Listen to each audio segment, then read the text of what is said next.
I wouldn't call it bad. I definitely wouldn't call it good, but it's not bad.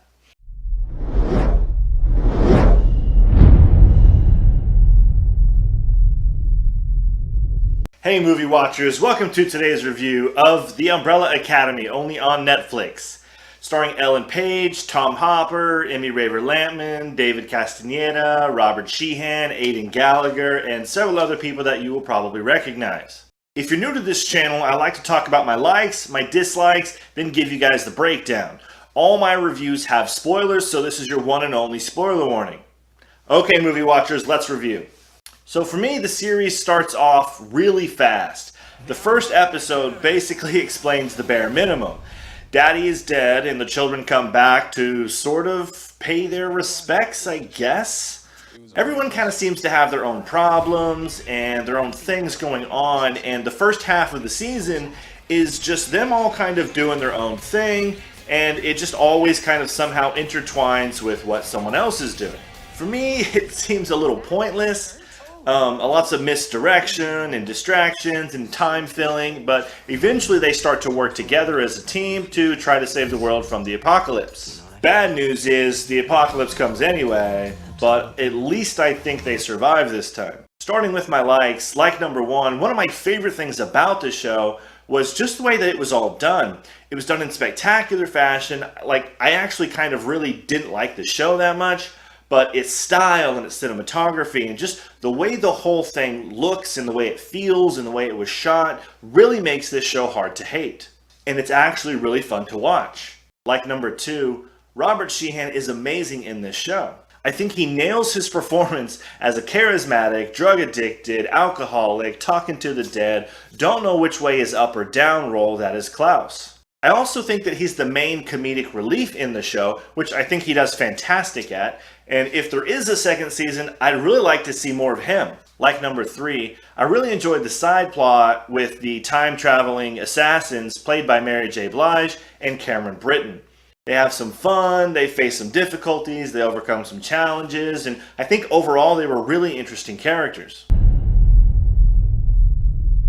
So unfortunately, there's more that I dislike about the show than that I like. Like number one, the dialogue falls really flat in many places, especially with Luther, Diego, and Vanya's characters, and especially at the beginning of the show. It gets better as the show goes on, yes, but it was very hard for me to become interested in these characters early on in the show. Dislike number two, the character development in the story is very weak. Luther, Diego, Allison, Vanya, they seem to have like nothing going on like the first 5 episodes, the first half of the season. Luther is a by-the-book kind of guy who's in love with Allison but is just too afraid to say something. He also spends half the season chasing down why he was on the moon for 4 years.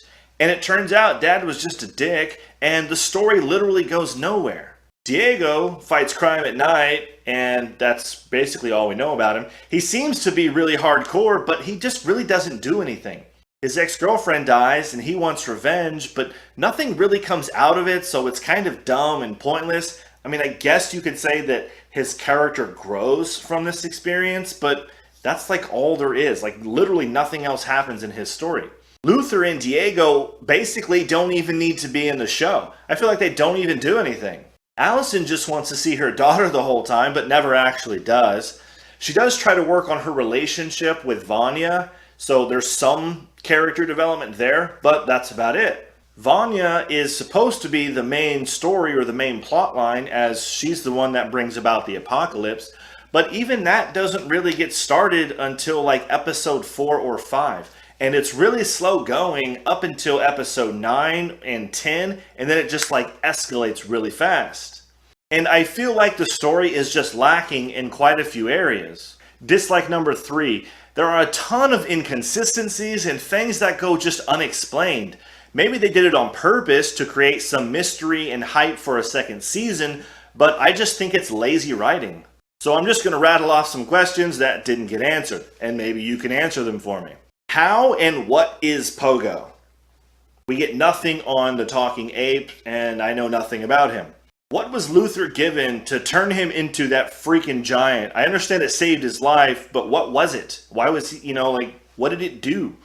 What happened to number 6? Why did he die? He's the only sibling that's sort of kind of there, but not there. I mean, I know he died. He's sort of kind of there through Klaus. But what happened to him? Why did all the children leave the house? I understand that they've all got some daddy issues because dad's a dick, but that's surface level writing stuff. How is there a commission to send assassins back through time if there was an apocalypse? Like, was the commission developed first, and did they invent time travel before the apocalypse happened? And how are they sending messages through time and space via these little vacuum tubes like you'd find at a bank? Why are there unexplained gaps in technology? I mean, we have a mother who is an extremely advanced form of artificial intelligence, but everyone uses payphones. There's no cell phones. I'm going to stop asking questions now, but trust me, I've got more. Now, maybe these questions get answered in the next season, or maybe that the answers are already in the comic books, and perhaps this show was made specifically for the readers of the comic books. But either way, I had a lot of questions that didn't get answered. Number 4, I know there's one more. Lastly, there's a lot of what I like to call convenience writing. Convenience writing is when you need something to happen in a particular point in the story, so that you manipulate things to make this one thing happen so that something in the main plot lines up and you can tell the story the way you want to. There are several examples in this story, but I'm just going to give you 2. Early on in the show, Hazel and Cha-Cha show up at the mansion to kill number 5. They then get into a fight with all of the siblings and somehow have the strength and skill to not only stand a chance, but to actually best the siblings even though they've got superpowers. There is no explanation as to why or how they were capable of doing this, and I actually spent most of the time waiting for the show to reveal that they had superpowers too. The show treats them like they're practically unkillable, but they're also supposed to be normal human beings up against 4 superhumans or 5 superhumans. And number 2, we learn early on that number 5 doesn't know how to time travel, and that he only did it by accident the first time, which got him stuck in the future.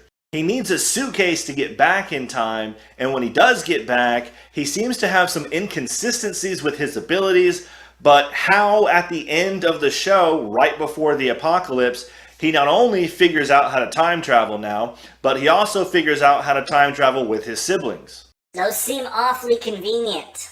If you've seen the show already, then you already know what I'm talking about. There are plenty of inconsistencies here. Movie watcher question. After watching the first season, are you looking forward to a second season?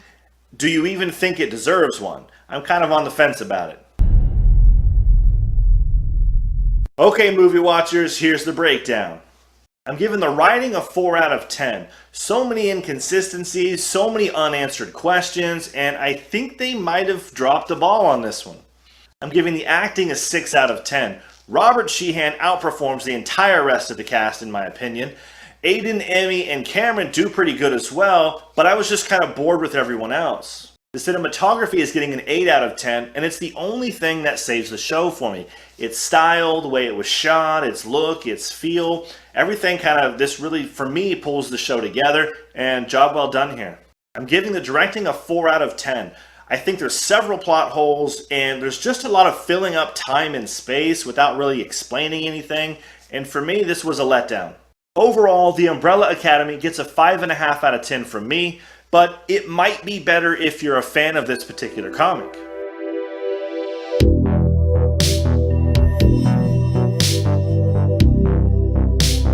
Thank you for watching. I hope you enjoyed this video. I've got more reviews and discussions coming your way, so check back soon for those guys, and I'll see you on the next one.